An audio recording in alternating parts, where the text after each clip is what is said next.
for somebody kind of looking into the program?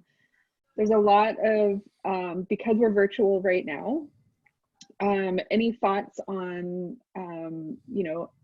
what it's like being a part of a virtual classroom and any benefits and things like that? Yeah, I can start on that. There definitely are benefits. Benefits of commuting. I had like an hour-long commute before, and Oof. now I don't. It wasn't because I live far away, but it was downtown. It was just easier not to drive my car. So I decided to take the trolley, which takes 45 minutes, surprisingly, even though it's a 15-minute drive. So that's definitely an advantage and something that I liked a lot. On top of that, it's just like you get to be in your own comfort zone. So you kind of create where you want to be. Even though the classroom was amazing, it's just like sometimes it's nice to just be in your space, in my opinion.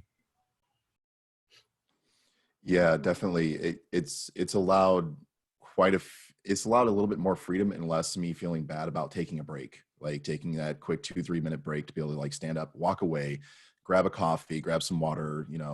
I can't necessarily leave my apartment thanks to the stay home shelter home thing, but it is still there's a lot more freedom to it, which also means I get to dress down a little bit more into my PJs sometimes, which is fine and really cool, which is a lot more comfortable. Plus I get to work at my own workstation, which is extremely beneficial, I feel like, versus a workstation that somebody else has been working at for a while. I don't have to move the mouse back to the way I like it or my keyboard back to the way I like it. I stand up, I go back to my computer in the morning, and it's exactly where I left it with my mess, which is really good, which I love. I love it. It's not that messy. It actually looks great right now. I got a big shout out to my wife and I doing that. The other day, we were like, we are done with this looking terrible. It's going to look great. But any advice that I would give is if you're going into this and it's remote, reach out and speak to everybody. Absolutely talk to everybody. Like if you can, hit us up on LinkedIn, talk to us real quick if you haven't signed up yet, or if you have signed up already and you're going into it, make sure that you talk to absolutely everybody in your cohort. Build that community, build that little network right there, because these are the people that you're going to be able to lean on if you're having a hard time or you're just not getting it sometimes.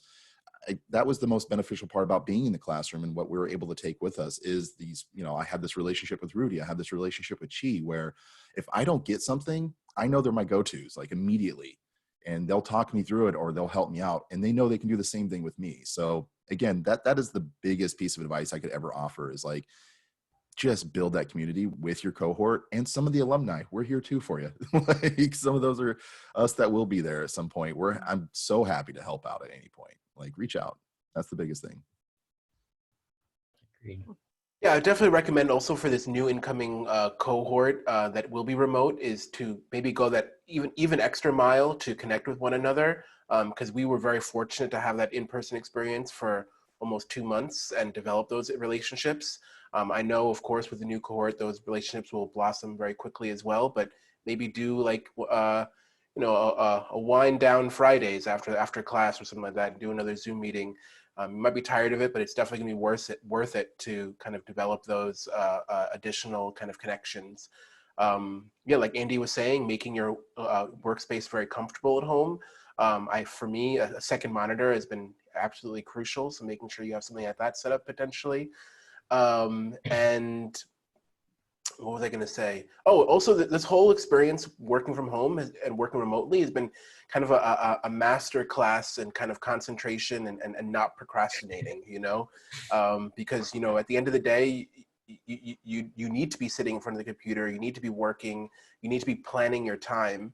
And only you are accountable for that. You don't have your peers left to the right of you in a physical classroom. You need to make sure you're on a schedule and you're doing your morning routine and you're getting ready and you're logging on. So it's definitely a lot of new skills learned and new muscles flexed being in this remote environment.